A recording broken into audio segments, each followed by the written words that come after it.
नमस्कार प्रिय छात्रों, प्रकल्प फन विद हिंदी में आपका स्वागत है। आज हम उपसर्ग एवं प्रत्यय विषय पर चर्चा करेंगे। हालांकि ये कक्षा 9वीं के पाठ्यक्रम में है, बाकी कक्षाओं में भी ये पढ़ाया जाता है, तो आप सभी इसे सीख सकते हैं।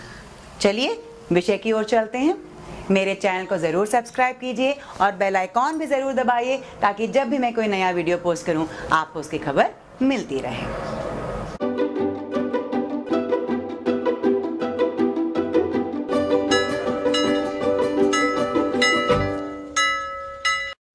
आज का हमारा विषय है उपसर्ग और प्रत्यय।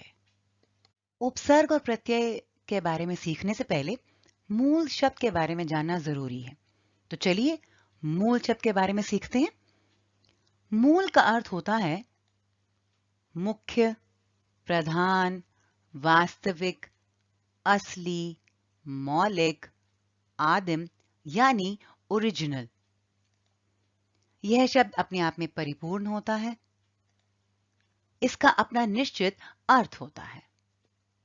मूल शब्दों का बहुत ज्यादा महत्व होता है क्योंकि नए शब्दों का निर्माण इनके इर्द गिर्द ही होता है। मूल शब्द के आदि या अंत या दोनों तरफ शब्दांश जोड़कर नए शब्दों का निर्माण किया जा सकता है। शब्दांश के आदि या अंत में जुड़ने से शब्द के अर्थ में परिवर्तन आता है। एक ही शब्द में अलग अलग शब्दांश जुड़कर उस शब्द को अलग अलग अर्थ प्रदान करते हैं। कुछ शब्दांश मूल शब्दों के आदि में जुड़कर शब्दों के अर्थ में परिवर्तन लाते हैं। इनका अलग से प्रयोग नहीं किया जा सकता, यानी स्वतंत्र रूप से इनका विशेष महत्व नहीं होता। ये शब्दांश कहलाते हैं उपसर्ग। चलिए अब इसका उदाहरण देखते हैं। मूल शब्द लेते हैं बल। इसके आगे अलग अलग उपसर्ग जोड़ने से नए शब्दों का निर्माण होगा और इसके अर्थ में परिवर्तन आएगा। निर और बल को जोड़ने से निर्बल बनेगा। दुर जमा बल बनेगा दुर्बल। स जमा बल बनेगा सबल। देखिए बल के आगे अलग अलग उपसर्ग जुड़े और अलग अलग नए शब्दों का निर्माण हुआ। चलिए उपसर्ग के कुछ उदाहरण देखते हैं।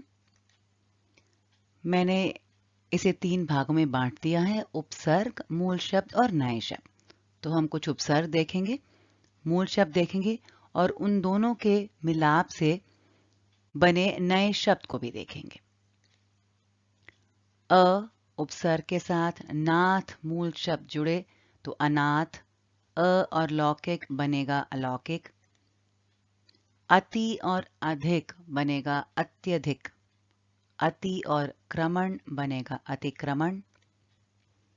अभि और नेता बनेगा अभिनेता। अभि और मान बनेगा अभिमान। आ जमा जीवन होगा आजीवन। आ जमा मरण आमरण। उप जमा भेद होगा उपभेद। उप जमा नाम होगा उपनाम। कु और पुत्र होगा कुपुत्र। कु के साथ कर्म मिले तो कुकर्म। कुछ और उदाहरण। आचार मूल शब्द के साथ दुर उपसर्ग लगाया जाए तो बनेगा दुराचार। गुण मूल शब्द के साथ दुर उपसर्ग लगाया जाए तो बनेगा दुर्गुण। नि उपसर्ग और वास मूल शब्द बनेगा निवास। नि जमा युक्त होगा नियुक्त। निर जमा भय बनेगा निर्भय। निर जमा अपराध होगा निरपराध। परा जमा जय होगा पराजय। परा जमा क्रम होगा पराक्रम। प्र जमा गति होगा प्रगति।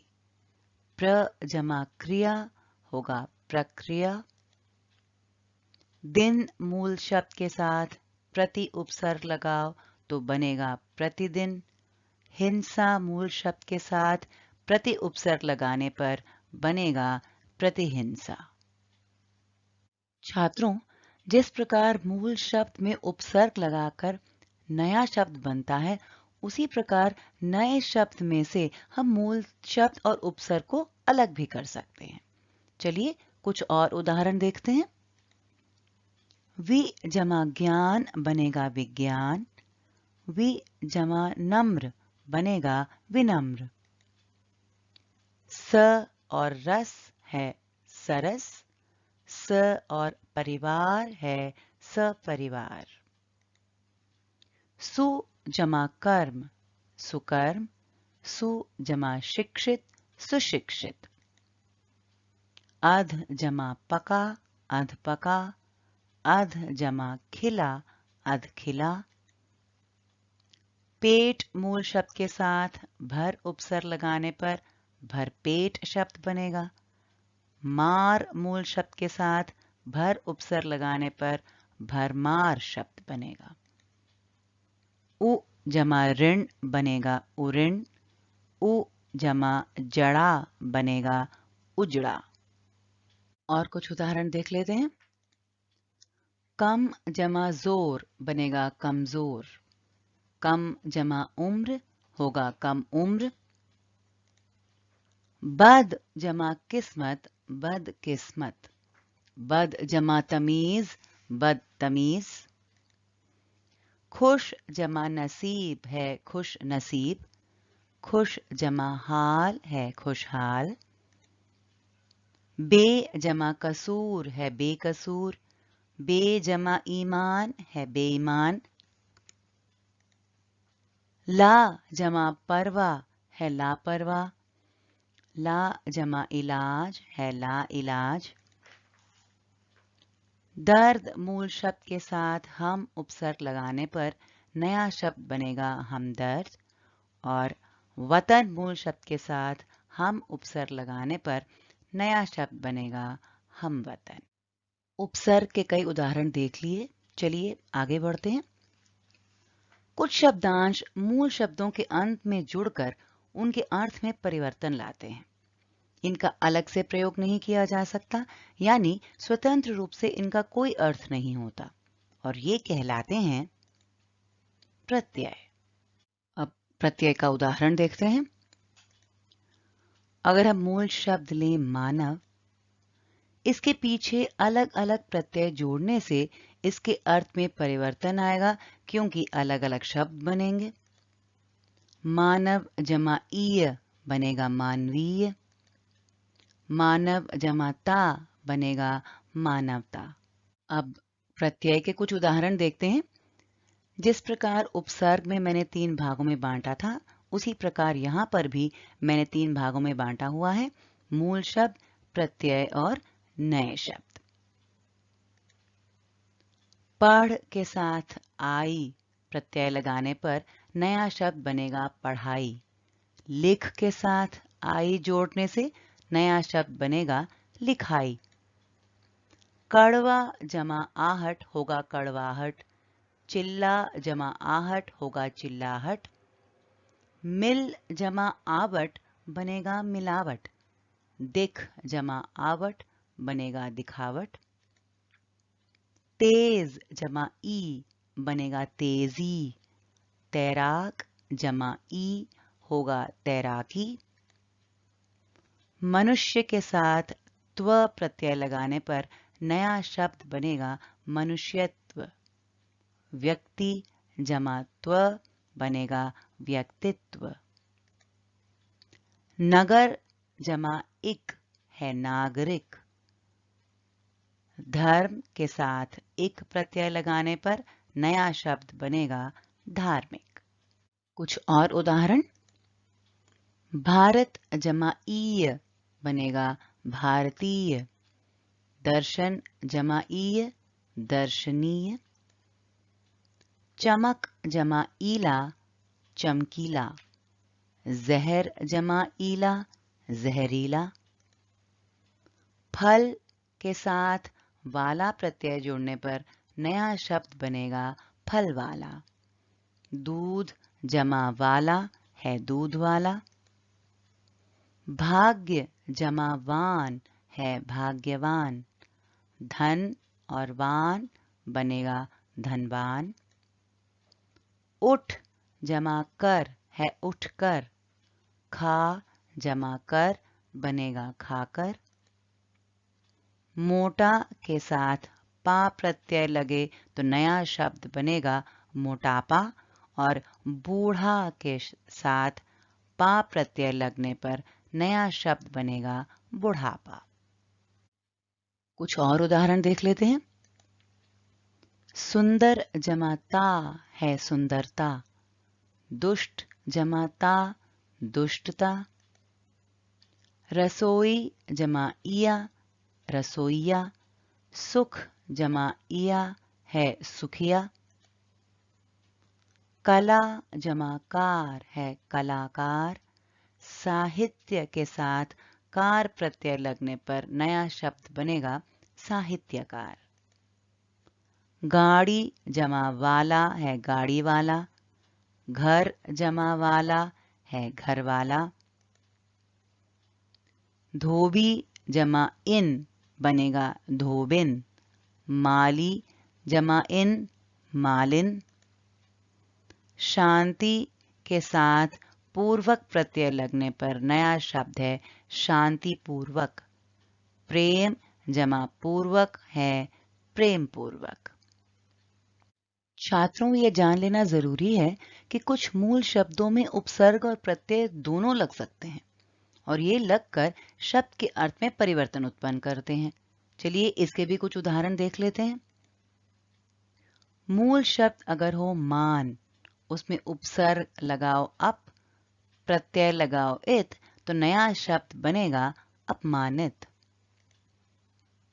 अब स्व उपसर्ग के साथ मूल शब्द देश के साथ ई प्रत्यय यानी स्व जमा देश जमा ई बनेगा स्वदेशी।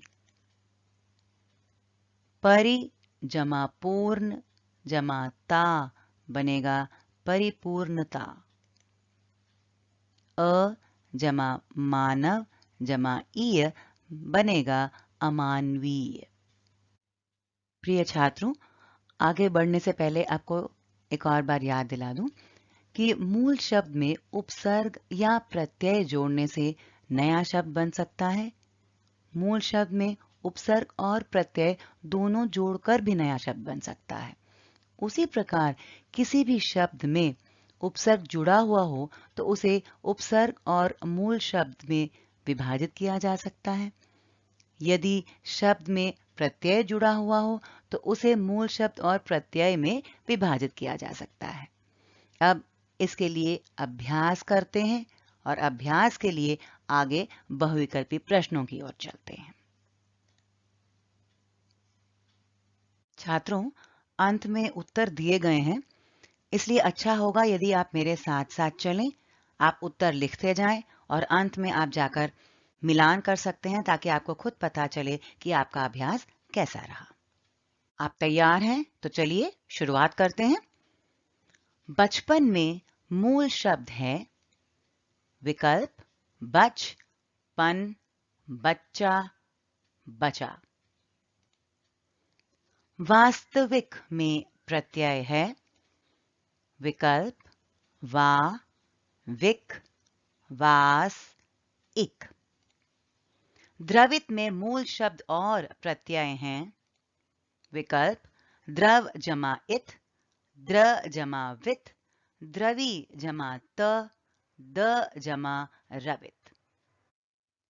विश्वास में उपसर्ग है विकल्प विश, वी, श्वास, वास। आकर्षण जमा इत बनेगा आकर्षणित, आकर्षित, आकर्षित, आकर्षणीत। गड़गड़ाहट में मूल शब्द और प्रत्यय हैं विकल्प गड़गड़ा जमा आहट, गड़ जमा गड़ाहट, गड़गड़ जमा आहट और गड़गड़ा जमा ट।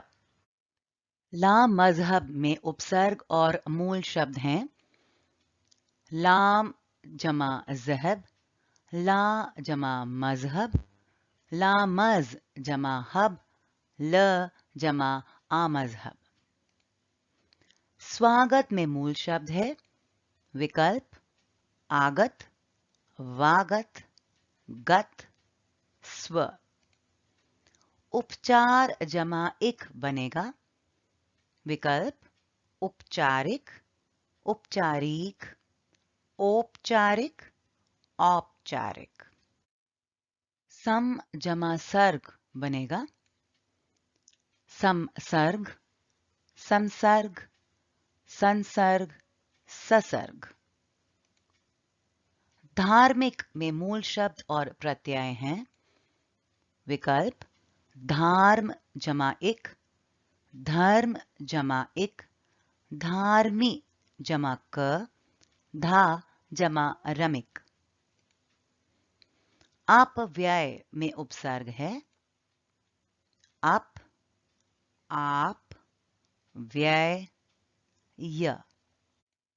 पत्रिका में मूल शब्द है प, पत्री, पत्र, का।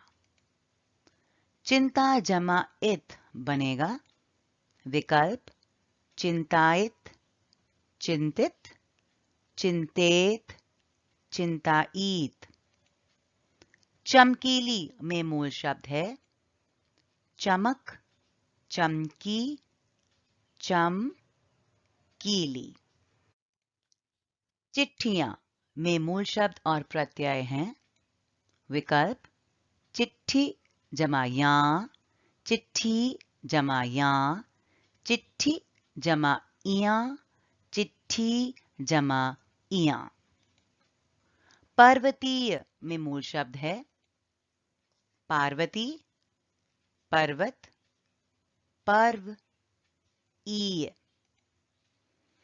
प्रतीक्षा में उपसर्ग और मूल शब्द हैं विकल्प प्रति जमा ईक्षा, प्रति जमाक्षा, प्र जमा तीक्षा, प्रतीक्ष जमा आ। संपादक में मूल शब्द है विकल्प संपा, संपाद, संपादन, सम। विस्मय जमा इत बनेगा विकल्प विस्मयित, विस्मित, विस्मयित, विस्मयत। बुढ़ापा में मूल शब्द है बुढ़ा, बूढ़ा, बुढ़, बूढ़। अभिव्यक्ति में मूल शब्द है अ, अभि, अभिव्य, व्यक्ति। प्रकृति में उपसर्ग है विकल्प प, प्र, प्रकृ, प्रकृत। चढ़ाई में मूल शब्द और प्रत्यय हैं चढ़ जमा आई, चढ़ा जमा ई, चढ़ जमा ई, च जमा अढ़ाई। पर जमा देश बनेगा परदेश, परदेश, प्रदेश, परदोष। रियासतदार में मूल शब्द और प्रत्यय हैं विकल्प रिया जमा सतदार, रियास जमा तदार, रियासत जमा दार, रियासतद जमा आर। अनुभूति में उपसर्ग और मूल शब्द हैं अनु जमा भूति, अ जमा नुभूति, अनुभ जमा अति, अनुभूत जमा ई। आखिर के 3 प्रश्न देख लेते हैं। अत्याधुनिक में उपसर्ग और मूल शब्द हैं अत्या जमा आधुनिक, अत्य जमा आधुनिक, अत्या जमा धुनिक, अति जमा आधुनिक। चौकीदार में मूल शब्द है विकल्प चौ, चौकी, कीदार और दार।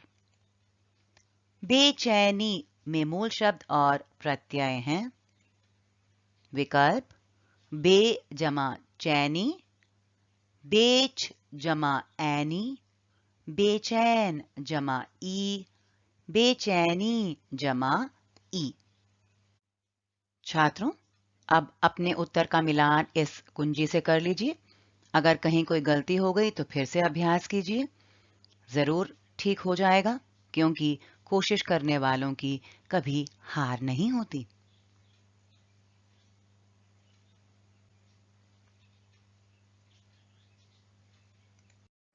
छात्रों, उपसर्ग और प्रत्यय विस्तृत रूप से सीख चुके हैं। कोई शंका, कोई संदेह हो तो नीचे कमेंट सेक्शन में जरूर लिखिएगा। अब मैं विदा लेना चाहती हूँ। नमस्कार।